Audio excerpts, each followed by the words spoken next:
Good morning. You are watching Focus on Parliament on Civic Space TV, brought to you by the Center for Constitutional Governance. I am Isaac Kwagala, your host. Today's topic for discussion is the Constitution Amendment Bill of 2024 and the role of Uganda political party manifestos in parliamentary oversight. Our esteemed viewers, you are most welcome to this program. It is now my privilege and honor to introduce to you my esteemed guests who are with me in studio today to help us to break down this topic. Let me start from my far left. Yes, my extreme left is Mr. Dennis Twahika, who is a human rights defender and a lawyer. Dogu, you're most welcome to the program. Say hello to the viewers. Thank you. I really am privileged to be here once again. I welcome my fellow panelists, and I have to say thank you, our moderator of the day and the management of Civic Space for affording us this opportunity to interact with the population, the citizens. I say thank you for watching this program, and let's hope we are going to have an in-depth interaction and give it justice. Thank you. It's a pleasure. Dennis, of course, next to Dennis is quite a regular, in a sense that the organization for which he works for has a permanent seat on this program. The UN Security So to say, in our context, yes, Mr. Tahinduka Joseph, who is a policy analyst working with the Center for Policy Analysis and the Parliamentary Watch. Joseph, you're most welcome to the program. Thank you so much, Isaac and CCG, for having me. To you, our viewer, thank you for having an interest in your country and how it is governed. My hope is that the analysis we'll provide here will grant context about the just recently tabled Constitution Amendment Bill and the subsequent weather of fog around it, and whether that may make some sense to you. Let's start. It's a pleasure to have you, Joseph, and I am picking on you to start us off, given that you are a representative of our public watchdog in Parliament. So I imagine you are very much abreast with all the current affairs there. So in the course of this week, we've seen the Minister of Justice and Constitutional Affairs table before Parliament the Constitutional Amendment Bill of 2024, which seeks to rationalize certain agencies of government. And of course, this is a policy which the Cabinet adopted in 2021. But from a standpoint of a policy analyst and a representative of our public watchdog in Parliament, what can you tell us about this development? Thank you. I want to give a bit of history. For those who have studied public administration, we know of the theory of agencyfication. The idea is that the moment you have a specific interest in a specific part of economic development, then you create an agency for it to ensure that that specific agency, one, can have a primary focus on those specific issues.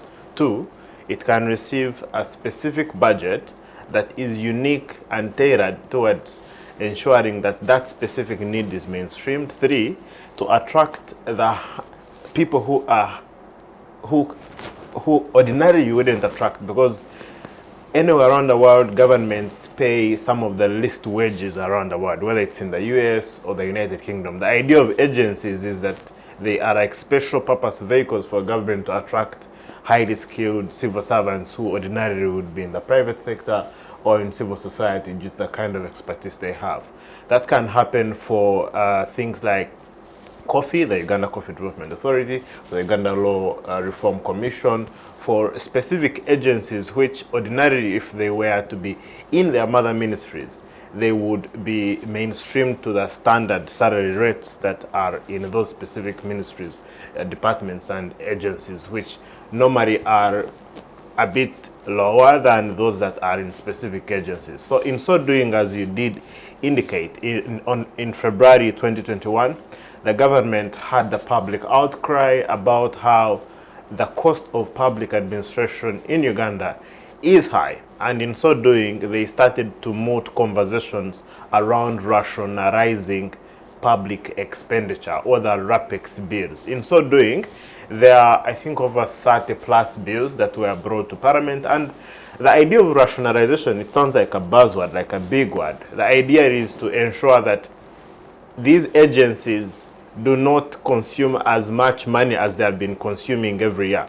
Because the moment they're independent, it means they have their own independent boards too. They have systems within their agencies that consume resources now that they are independent agencies. The moment they are rationalized and pushed back as administrative structures back to their ministries, that essentially means that there is a lot of there's a lot of administrative oversight which ordinarily was budgeted for that will no longer be budgeted for. So the idea here is that a lot of administrative oversight now gets back to the mother ministry, and that is the government. Now let me come to the Constitution Amendment Bill. When government carries intention to do certain things, there is also a legal framework that it has to do, because part of that is that already those agencies were established by law, and part of them were actually codified by the Constitution itself, which is the body that governs Uganda. And in so doing, that very Constitution must then have reform and must be amended in order to achieve that specific objective. So what the Ministry of Justice and Constitutional Affairs, because Honorable Mao is in Washington or DC for the UN General Assembly. The Deputy Attorney General, Honorable Rakafuzi, did present the Constitution Amendment Bill to ensure that certain agencies that are constitutionally attuned to exist as independent from a constitutional perspective can be rationalized to the mother institution of the Ministry for Justice and Constitutional Affairs. So that was the spirit. But I think the broader debate, and when people saw that conversation, that broader debate was about the concept of the need to not bring piecemeal constitutional amendments to Parliament, because there has been general sentiment around the need to reform the Constitution to accommodate a number of things. But what the Minister of Justice and Constitutional Affairs have been doing is sowing some bit of like seeds of debate. For example, Honorable Mao a few weeks ago highlighted the concept of the need for MPs to start, for us to abolish universal suffrage and have MPs elect the president. He highlighted it such that people start talking about it, right? And normally, the idea is that things start as rumors, and before you know it, they creep on the order paper. And even, for example, when I think it was on Tuesday, when that order paper, it came on Monday, but the sitting was on Tuesday. When that order paper came through Constitutional Amendment Bill, if you go on X, so many people started saying, Mao, please save us, please don't do it. Because there is this air that is within the public discourse where people are anticipating that there might be something which may not particularly come very clearly as an amendment that is taking the people's power, but may be just a constitutional amendment bill. And that's why parliamentarians are pushing, bring every amendment you want to do in this last fourth session of the 11th Parliament, and let's deal with it, rather than you picking just pieces, because they will bring a bill perhaps when MPs are not in the House. So they want everything that needs to be amended to be brought back to from Parliament. I think, let me just put a stop and we continue the conversation. All right. Thanks, Joseph. Let me now bring in Dennis. Dennis, let us dissect this Constitution Amendment Bill of 2024. When you peruse the contents of the bill, you realize that one of the core components is to merge two critical agencies of the government. And these are not ordinary agencies, because the core function of these agencies is actually to promote human rights, justice and equality in the wider Ugandan public. That is to say, the Uganda Human Rights Commission and the Equal Opportunities Commission. Of course, the self-stated rational and objective of government to merge the agencies is to reduce significantly on the cost of public administration, like Tahinduka here has pointed out. But from a human rights defender's perspective, do you think this is the correct way to achieve it? Won't it impact then on the delivery of these critical services to the wider public? Thank you very much. I also want to recognize the submission of my colleague. But you see, the challenge I have me is that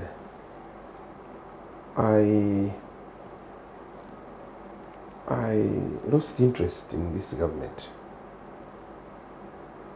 especially on performance. But I respect the concept of government. I really have some strong love for the state. Not the government. The government have issues because it's the laziest. I have a problem with the people who are serving. You know, the government is like a management. These people who run in a function, what we call it, the management committee. No, the organizing committee. Organizing committee. So we have the poorest, the most lazy, the most incompetent organizing committee in a function. I think the function represents the state. But the management committee is now the government. The way how you see them, the way they are serving on the table of health, the way they are serving on the education table, the way they are serving on the infrastructure, the way they are serving even in the table of justice. Maybe security there, security, the territorial integrity, our country is secured, that one, I give a tick. There is internal security within the country. This security is security of life and property on a wider scale. It is really applaudable. You need to applaud the security apparatus, because we travel night. You go to Acholi, to Guru, you go to Wankore, you go to Kigezi, where travel night. That one is not something that we should really take for granted. Even here, but you know, when you look at the chaos, the town, we are supposed to have arrived here, but you find that all roads are closed. You go to hospital, you go to here, you go. That's where the challenge is. The organizing committee, I have problems with organizing. Even if you merge the ushers with those cooks, the spirit, in my opinion, is not going to change. Because there is a problem. People who enter into civil service, they don't enter into civil service to serve the public interest. They enter into civil service to serve themselves, majority of them. That's why, even if let's first rationalize the spirit of the citizenry. The spirit of a citizen is not rationalized. Whether you rationalize all these agencies and the challenge is on the spirit of a citizen who is prepared to enter government to steal. In school, in universities, everywhere, even those who are there. So if we cannot rationalize that private spirit which is seated in the public domain, we are actually doing nothing. Because you see, whether you merge Uganda Human Rights Commission and you merge it with Equal Opportunities Commission, I don't think that one will cause any change. Because when you see how the Human Rights Commission performs itself, it is not performing to the expectations of the as currently constituted. As currently, whether even equal opportunities. So the challenge, I'm not a pessimist. But my brother, he actually brought in from the technical and the researched angle on a presumption, on an assumption that things can be right, can be put right. Yes, he's right in a way, but me, I see a very big problem. Look at Parliament. Why don't you? Who is going to rationalize? Don't you think Parliament? Don't you think that Parliament also needs rationalization? The people are trying to rationalize. Really, for themselves, they need to be rationalized. When you look at that Parliament, I'm happy you have the Parliament to watch. When you watch, what do you watch? Can those people really cause any serious meaningful rationalization? So, in other words, we need some fundamental shift, some paradigm shift in the citizenry approach to national issues. And it must start with either this generation or some other generation. Because when you go to Tanzania and other countries, in fact I am using the example of Tanzania, and other countries that actually expose patriotism, that when they are actually in public service, you are serving your country. You are serving your country, not yourself.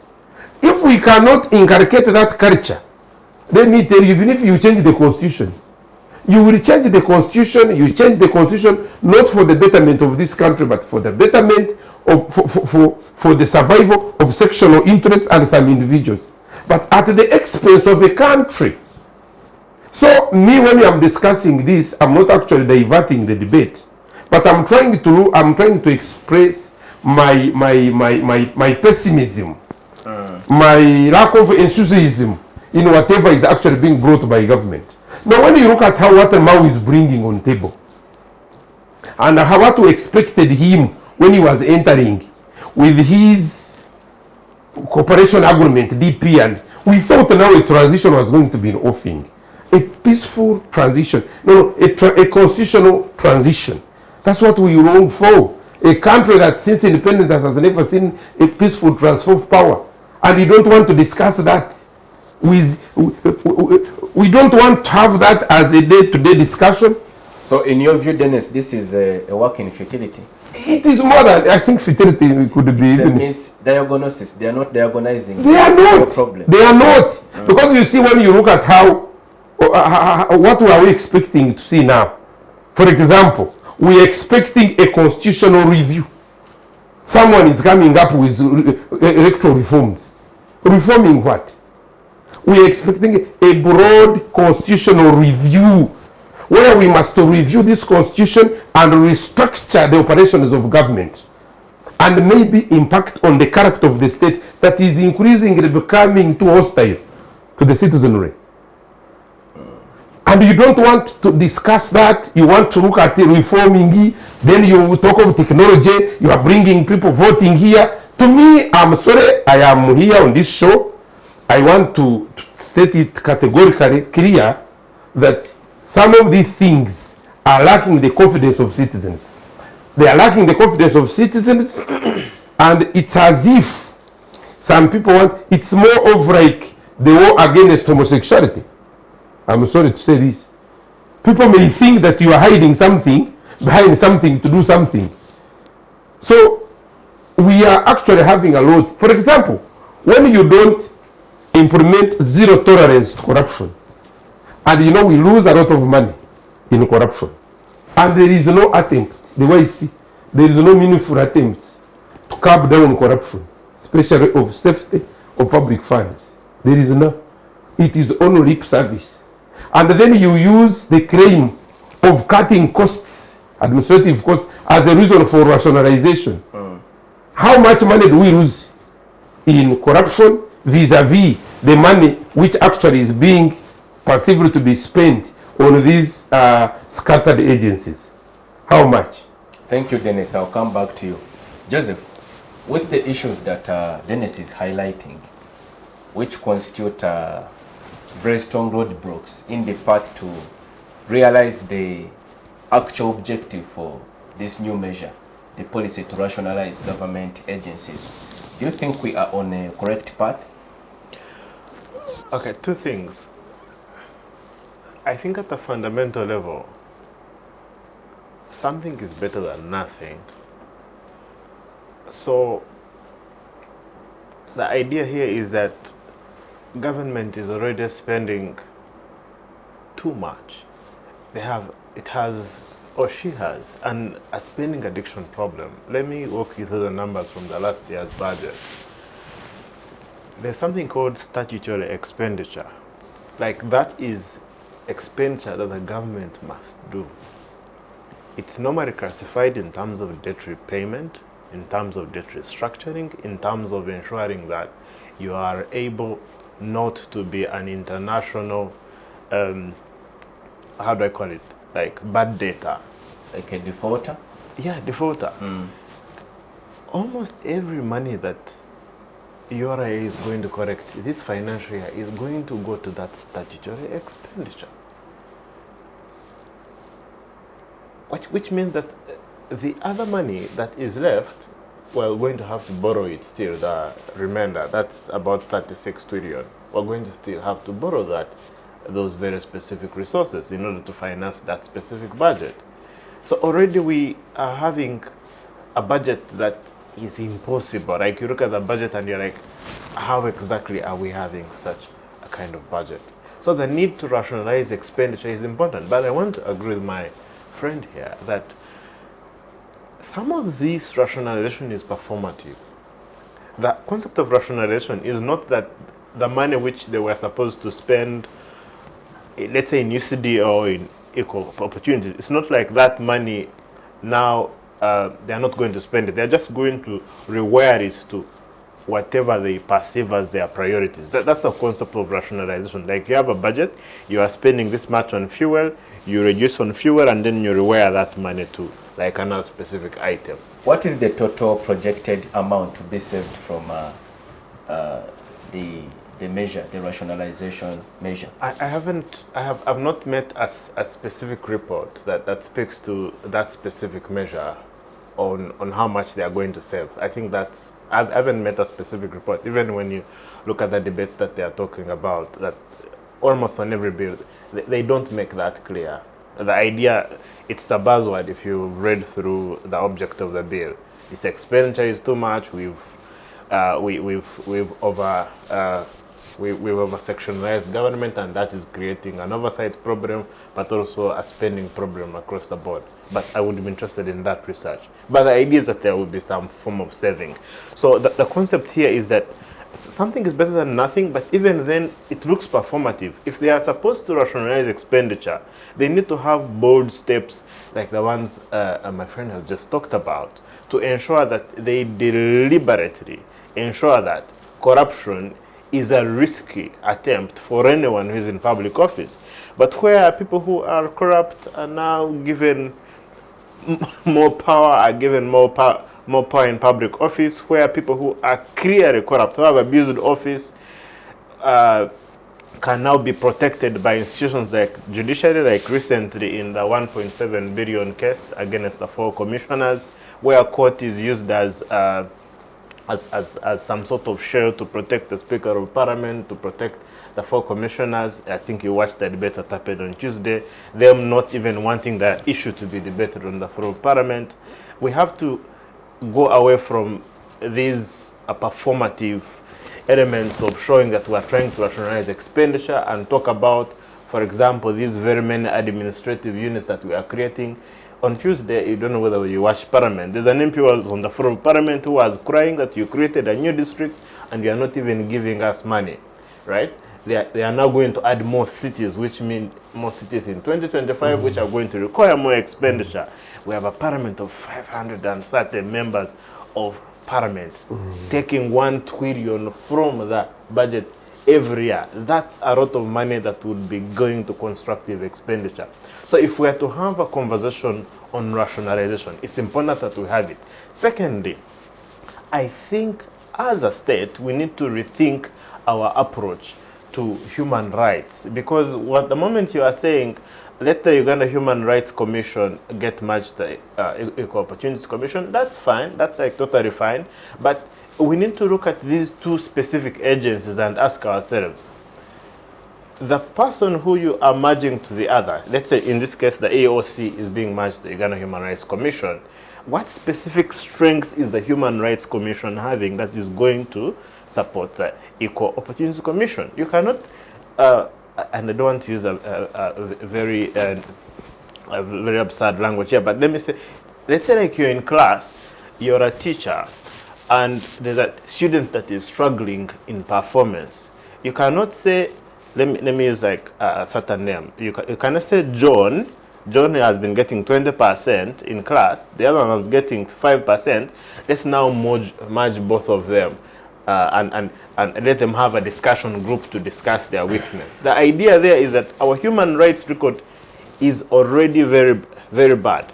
The concept of, because I think Uganda, in terms of nepotism, I think it is, if there was like a nepotism ranking, we are ranking, we're like the highest. There are so many disparities. You go to certain professions that are in the raw cadres, you find one specific tribe. You go to certain professions, for example, you read into most military generals, they are from a specific tribe.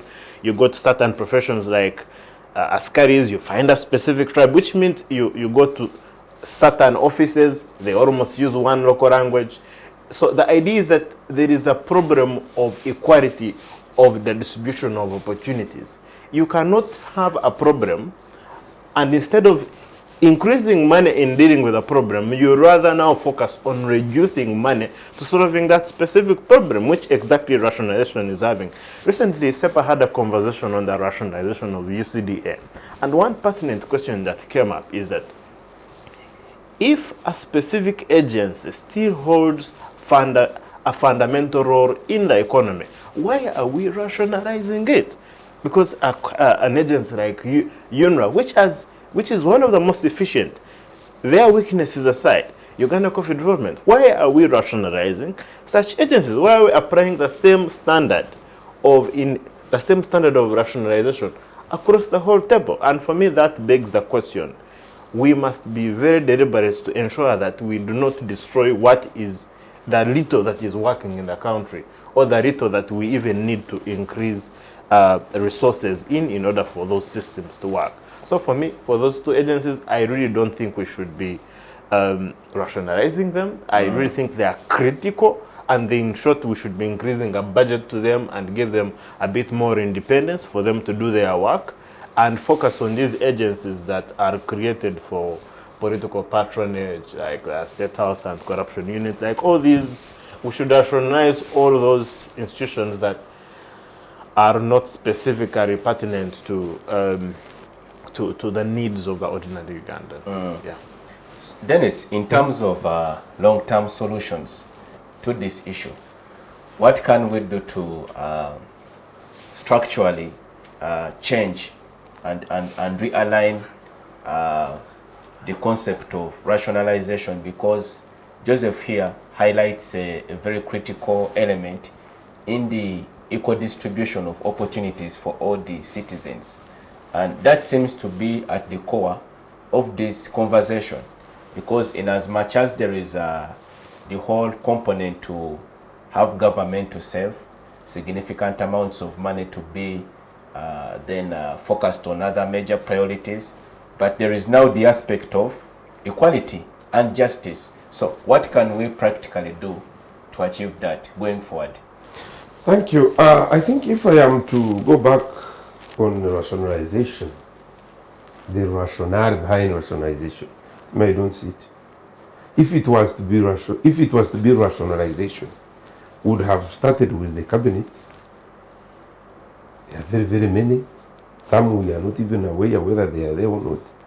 Would have even started with this parliament, presidential advisors, and very many centers of expenditure, which really don't add any value to the progress of our country.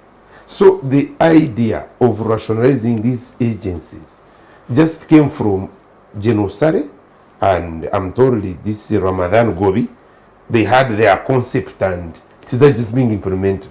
The way we are seeing how they are implementing UPE, how they implement the parish government model, then in yoga, anyone comes up with a concept, says it, and then because they're in a crisis, and they start actually doing that. And first, we don't have a critical parliament. We don't have even a critical citizenry. We have just a crisis. So I reached a point where I looked at things as they are, and I watch like the way you watch football. I say, okay, let them either score or make a draw or whatever. I know I'm not interested who is on top of the table and who is even on the bottom of the table. Isn't that an admission of apathy? It is not, because I know the fact that you don't control the movement of the sun, all those anomalies will collapse on their own way. Society will have to go back to real patriotism. This pseudo-patriotism of power retention and perpetuation will end. So we want to see a country that serves citizens. We want to see a government that serves the interests of the citizens. We want to see political parties emerging in that spirit of actually entering into state to form government to serve. And we want actually policies that actually create alternatives. So we really want to see that capture reducing. So this business of coming up, then you put us in a show, and then we tend to think that you are doing something when you are doing nothing. Because you cannot have a cabinet of 100 plus. You have a parliament of 600 what? You have this so-called who, and then you want our mind is to dwell on 3 or 4 agencies, and we think that we are actually cutting costs. You are cutting expenditure. Which expenditure are you cutting? You are not cutting anything. So we want an overhaul when it comes to serving our people. I use the analogy of organizing committee.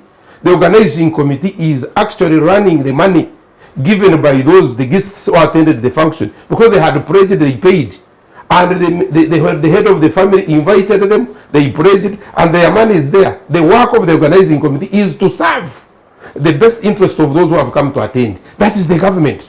That's the government. But you are actually given the chairmanship of the organizing committee. The one in charge of dining is disappearing. We see smoker in the banana plantation, but we don't see anything in the dining. We don't see any bottle actually going in a tent. But people are saying, and we are seeing a lot of people talking that, you see, how is the party? The party is fine. When people are yawning and everyone is not surviving. So we are not this organizing committee must be fundamentally overhauled. I want to tell you, the citizens, the guests actually represent the citizens of Uganda. They pay taxes. They want to be served because they pay taxes. But when we pay taxes, we find those people, the organizing committee, are the ones sending their children to America. When they get sick, they are treated in India, in America. They want in the chief, those in the organizing committee. But the people in the tents are collapsing, and there is no even first aid. But they are the people who paid the money for the function to be. So the citizen, I'm using that analogy to show you that the organizing committee is selfish, is incompetent, and it actually runs the ideology of the jungle. They are actually surviving on the blood of those who have actually provided the what? So we are not really interested in this thing. We want a fundamental overhaul of the management and the running of government. We want it. So we don't want this business of the if they don't, then the thing will burst. There will be that Gen Z approach, something of this sort, which is really necessary. We must know that this country is for the citizens. And whoever is given an opportunity to serve in the government must know that he is going to be serving the best interest of those people. I know they are remunerated, and we also need to advocate for better remuneration of those who are serving us. Those members of the organizing committee must also be well remunerated, like teachers, police, the army, and all others. So that when someone is given a task to serve Ugandans, even this justice, you serve Ugandans, and if you fall short, you get out. Maybe we actually introduce contracts of service in the government. Those are fundamental reforms we need to see. Otherwise, there is a lot that is going on, which actually begs the questions. Which big questions? We cannot accept this. We cannot. In fact, people are talking about political parties. What do you mean by political parties? We want to see citizens emerging to demand and push for serious services. And we want to see those in leadership doing the same. We want to see a pro-people parliament, not a leadership parliament. We want to see leaders, parliamentarians offering leadership. We want to see some youth leaders in institutions, in organizations. We want to see the media. We want to see everyone actually offering leadership to see that there is efficiency in social service delivery. We want to see that. But this business of zeroing on rationalization, let them first rationalize themselves before they talk about rationalization. Thank you, Dennis, for your observations. Focus on Parliament now takes a short break. We'll see you back shortly. Do stay with us. Digital rights are those human rights and legal rights that allow individuals to access, use, create and publish digital media or to access and use computers, other electronic devices and telecommunication networks. Digital rights include a right to freedom of expression, information and communication through technology, a right to privacy and data protection, a right to credit for personal works, a right to universal and equal digital access, a right to identity, a right to anonymity, a right to be forgotten, and a right for protection of minors, among others. The state's digital rights are frequently violated through various unfair actions, for example, blockage of websites and social networks, theft of credentials, unauthorized use of people's data for personal gain, privacy intrusion, online censorship, arrests and intimidation of online users, internet blockages, and the proliferation of laws and regulations that undermine the potential of technology to drive social, economic, and political development worldwide. It is hence every citizen's responsibility to respect rights of other digital users and to speak out or report to the responsible parties when one's rights are violated. Welcome back. You are watching Focus on Parliament on Civic Space TV. In this segment, we examine the role of the political parties manifesto in the parliamentary function of oversight. Let me start with you, Joseph.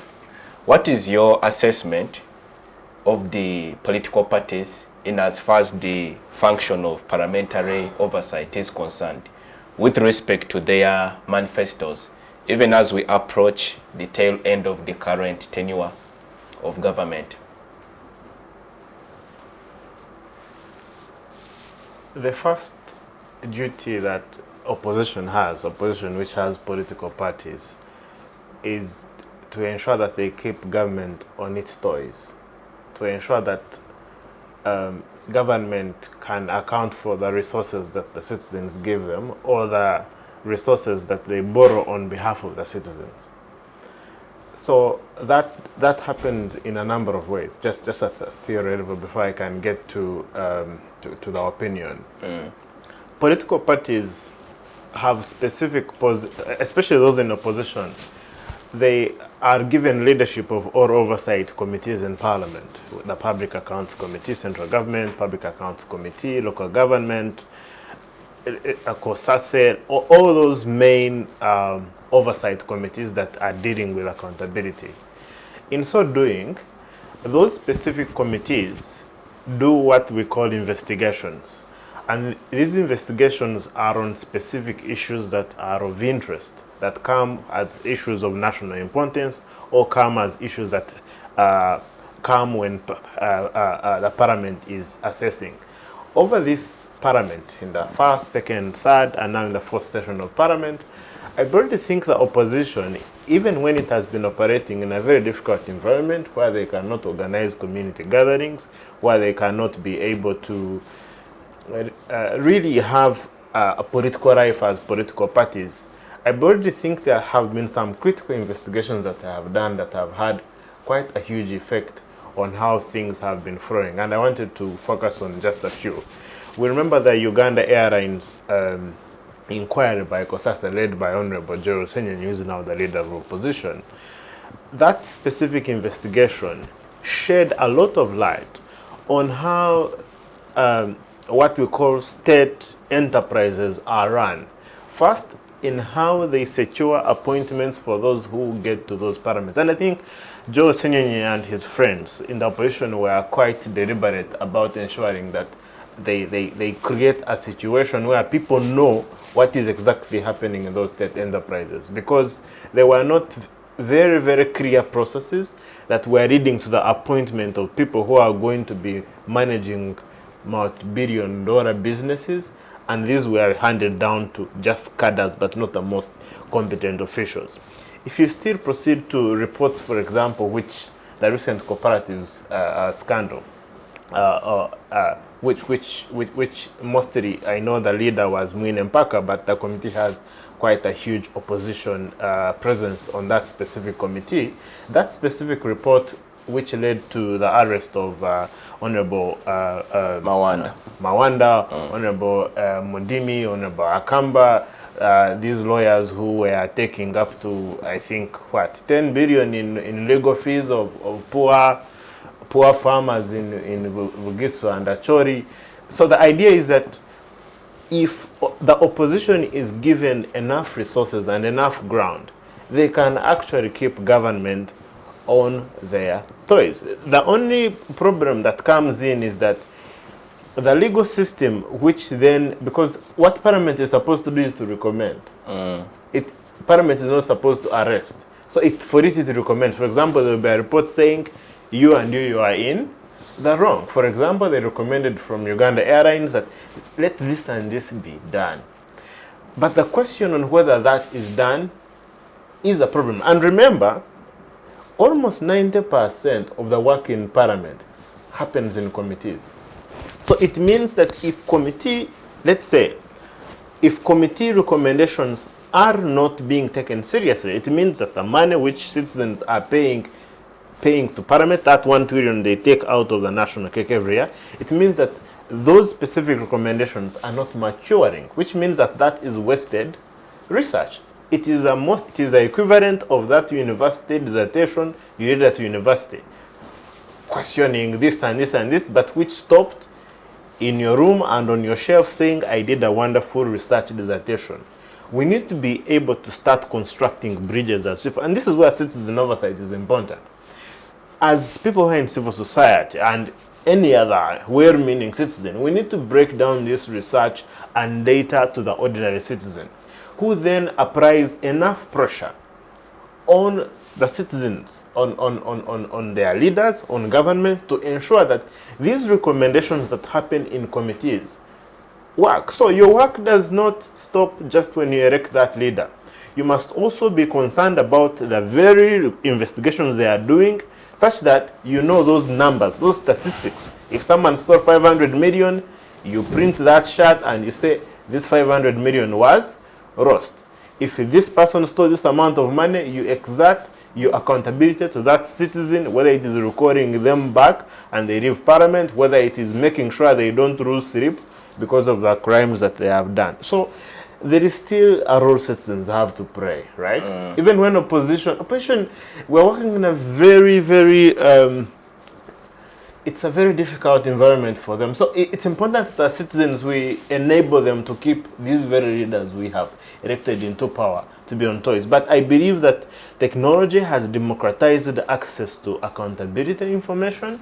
And in the future, there are going to be so many people who are involved in holding the leaders to account. There will be there will still be background deals, but it will be very risky, because now the citizens no longer trust the government to take action when information comes up, meaning citizens are going to take it up and push for accountability. And I think that's quite a good political balance from what I said. Dennis, let us now narrow the discussion to the ruling government, which is the NRM. Effectively, what you call the organizing committee of the country, because it is them that hold state power, it is them that plan, that manage the affairs of the day-to-day running of the Ugandan state. What is your scorecard of their performance, the parliamentary representatives of the NRM in Parliament, their performance in the context of the oversight function of government with respect to their manifesto? I think they have performed to their capacity. What's that? That's where they stop. They can't go beyond where they stop. So there is already a predetermined sort of measure or threshold Of where course. they are supposed to... Yeah, inefficiency was the end. And you see, when you have, when you know how you are supposed to be treated, you may be treated to be either stubborn oppositional. Those who don't know which treatment they deserve, there they will be considered to be humble and disciplined. When we talk because sometimes we know what we expect, what those people should be doing. Now that they are not doing it, and even if we say they are not doing it, majority of Ugandans don't understand the thing. I go back to my brother's presentation of let the citizens actually take the lead. I want to tell you, there is no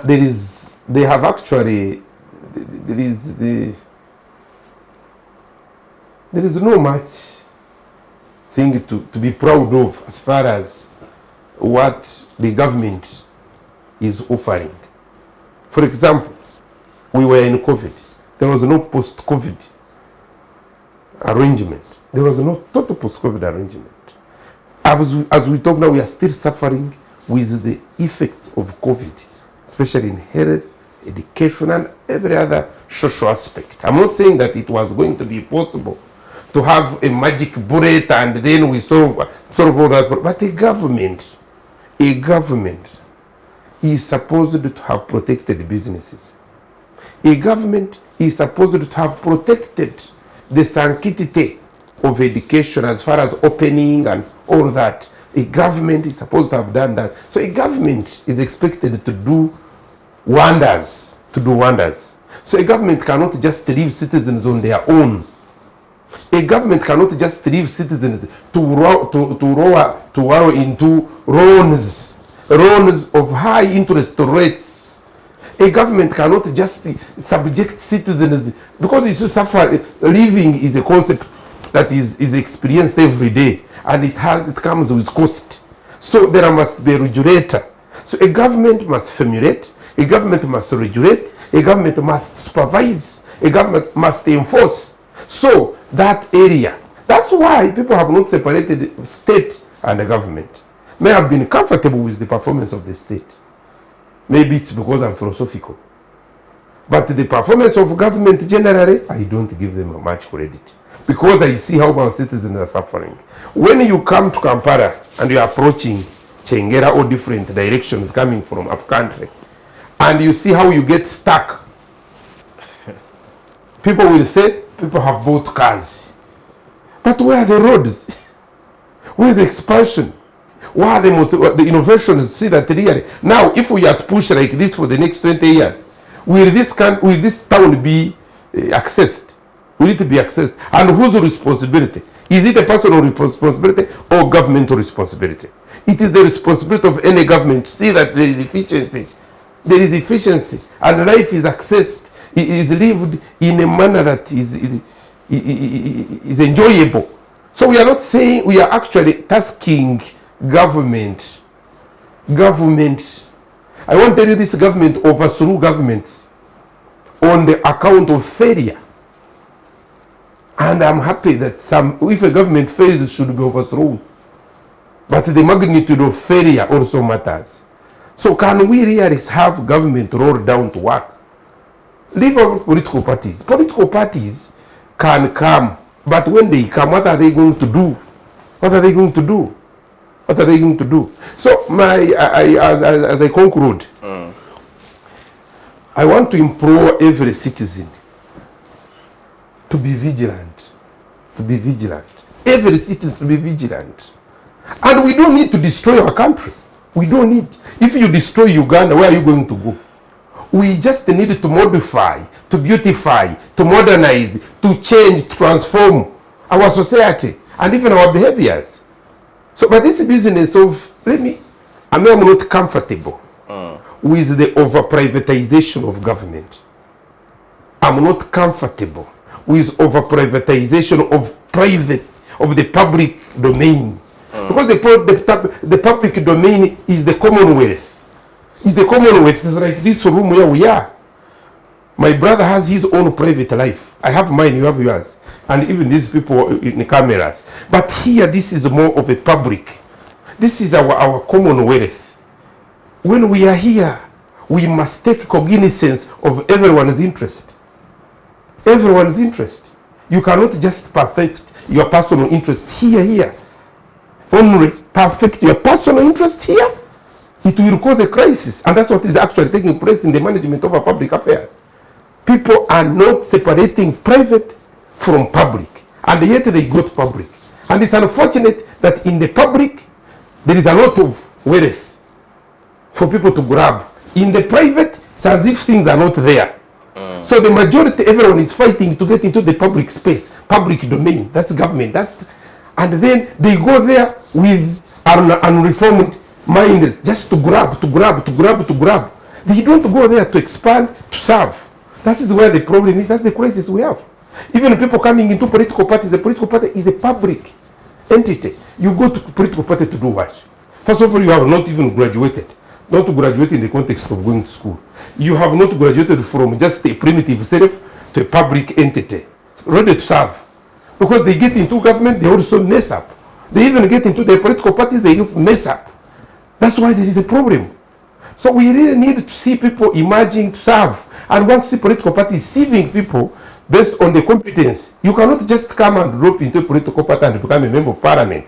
There must be a system to sieve you. By the time you qualify to be a member of parliament, there must be some demonstrations actually to show that you are really served. Because the National Assembly, getting into a national assembly, you are getting into a national assembly when you are mediocre, when you have never even sufficed to serve anywhere as far as public service, civil service, or public commitment is concerned. You are getting into a national assembly.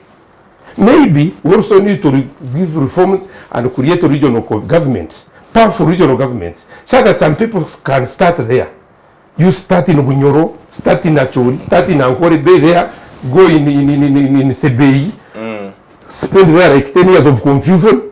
By the time you come to parliament, there is actually something. You are refined. Yes, but they all of a sudden parachute their confusion into the National Assembly. The way you see, the way they are seated. Majority are like sacks of Irish potatoes seated like this.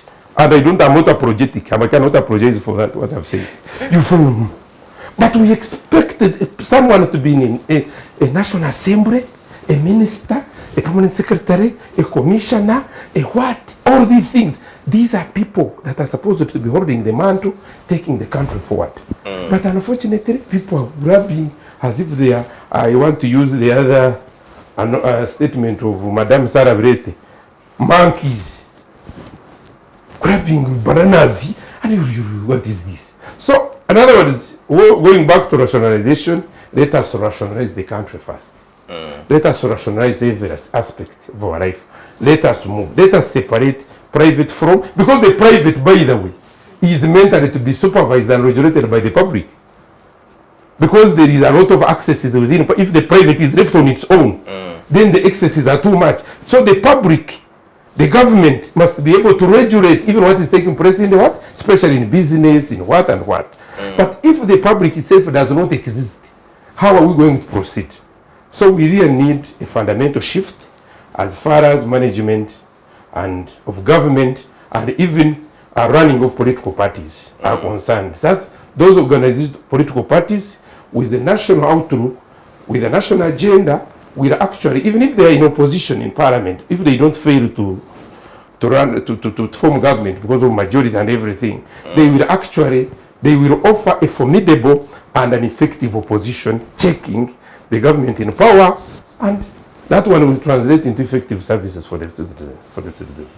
Joseph, speaking of a fundamental shift which Dennis is strongly advocating for here, do you think that we have come to a point where it is now no longer so much about the political manifesto or program of a political party that is vying for power, but rather we seem to implement and execute individual ideas of the leaders of these parties? Let us contextualize it. The current debate we are having on the concept of rationalization. Its origins are to be found in individual ideas of people in government. General Saleh, the current secretary to the Treasury, Mr. Gobi. These are the people that have actually originated this concept which now the ruling government has subsequently adopted and implemented. So, should we begin advocating for a shift? Will that work? Are the political manifestos or programs still as that much important in the organization of politics as we know it? Okay, I think that's a good question on whether the things that leaders do, they do for the citizens or for themselves. I want to take us back to the evolution of the person of President Museveni. So when he's getting to the bush, the idea is we need to save Uganda from the leaders of the time because they're not delivering public good. And so the concept is, I'm here for you. Yeah?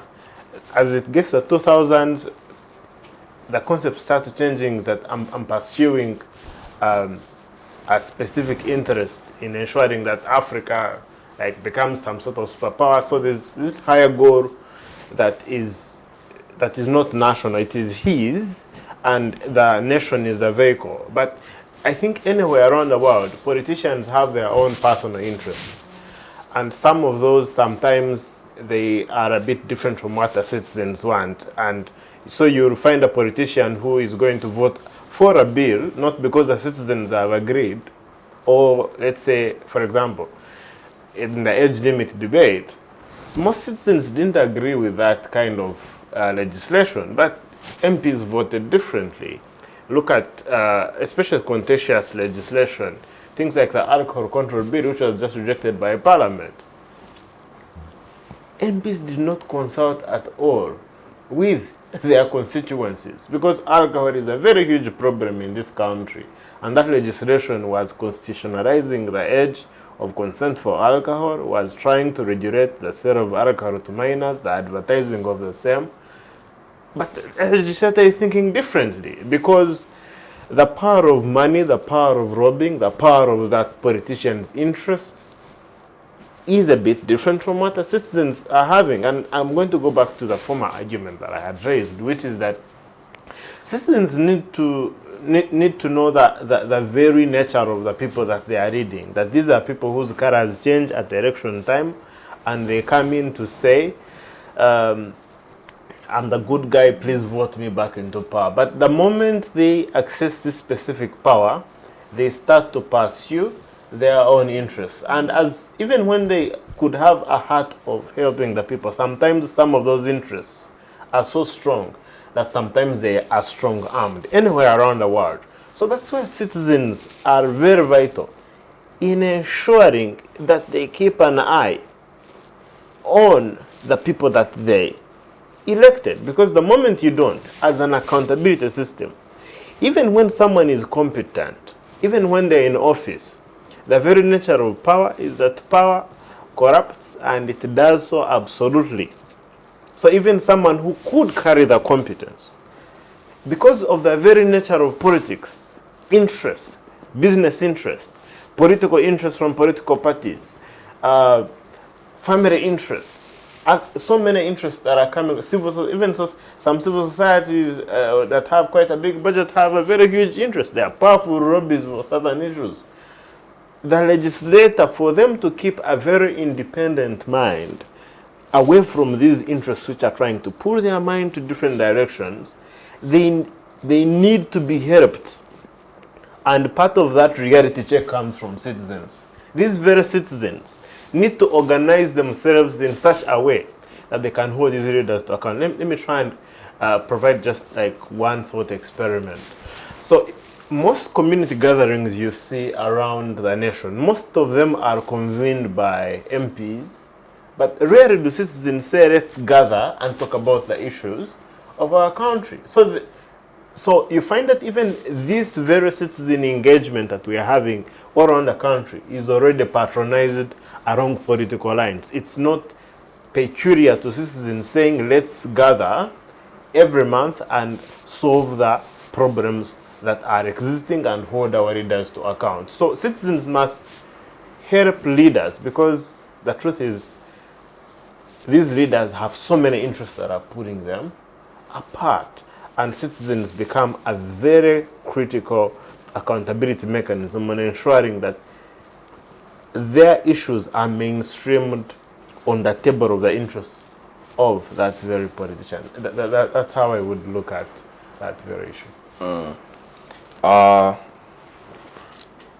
Dennis, even as you consider your concluding remarks, in terms of the oversight function of government and the need for political parties to formulate manifestos and efficiently implement them, going into 2026, what should be the key focus areas? I think the key focus areas should be on constitutional review. Yes, I need actually to see a comprehensive constitutional review. The constitution that will actually set standards on how we are going to operate. That's it. That's the baseline. That's the most important thing here. Because I feel we have, as if we have lost some track. Even the little democratic space that had been created is actually narrowing. It has been narrowed. And even when you look at even the so-called mass party, the government party, the NRM, it has even feared. It is fearing itself. It is inhibited with a lot of fear of elections. Actually, the mass participatory component element, which actually the NRM introduced, the NRA, which has been there in LOCs. You can see now LOCs are being elected by the minister. It's now the minister's statutory instrument that is electing LOCs. All local councils now are being elected by Minister Majezi. That shows how the space has shrunk. Then the NRM party itself, you see how it has organized its things. Then it fears even to enter into their party primaries, even structures. There is how it is. You find that even these political parties, these secretary generals are not elected, they are even appointed. There's no difference between a secretary general of a party and an RDC. Then you find that they are now fearing to register political parties simply because they are associated with a man like Dr. Chizabe, this PFF. There is now a fear. Find that the Electoral Commission registered the SDP, Social Democratic Party, and when there was DP, and now they are fearing not to register PFF because somehow about 6 years ago, some people reserved a name called the PPF. You can see the fear, the anxiety, there is a lot of mistrust. It is growing. Then the over-militarization now, where the first son, the CDF now, is alleged to have made a statement that a civilian president will not emerge after my father, and I'm endorsing my father, and yes, he's a serving officer. And the constitution does not actually permit for partisan soldiers to.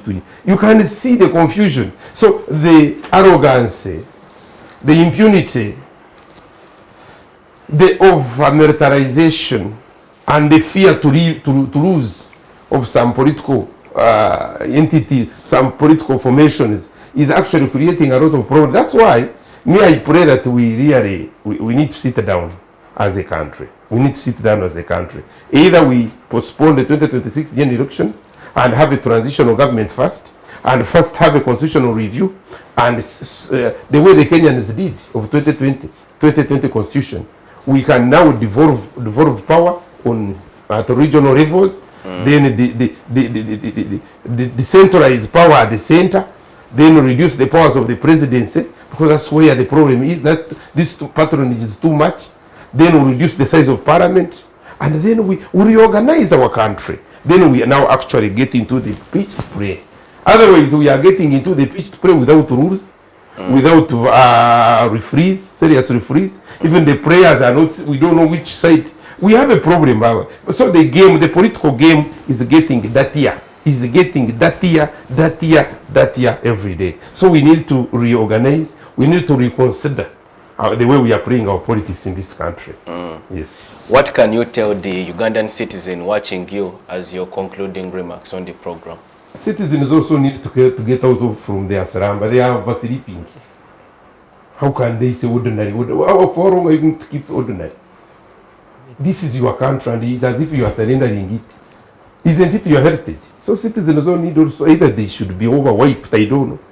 Citizens, every time citizen. You speak for people and they keep sleeping. Maybe we look for cold water and we pour on them and they wake up. The citizens are also frustrating some of us. Thank you, Dennis, for your observations on the program. Yes, Joseph, your concluding remarks on the program. I would like to conclude by saying that Uganda has one of the greatest musicians of all time. They organize a concert every 5 years and invite other artists to come and sing their songs, well knowing that they are the major person who ultimately is going to come and colonize the stage. And that musician is none other than President Yoweri Museveni. Very good musician. He creates a semblance of, he accommodates people. Come and sing on the stage. Yeah? But make sure you don't go on the other part of the stage. Come and sing on this part of the stage. Yeah? Sometimes you can even pay some of them to come and sing on that very stage. But well knowing that that specific part, and some critical part of the stage, the center one, is for him. So we must, as a country, know that what we are living in is not a democracy. And know that democracy at its core, anywhere around the world, is work in progress. And I know they normally say that democracy is foreign as a concept of leadership to Africa. But I must ask a question, what is the alternative?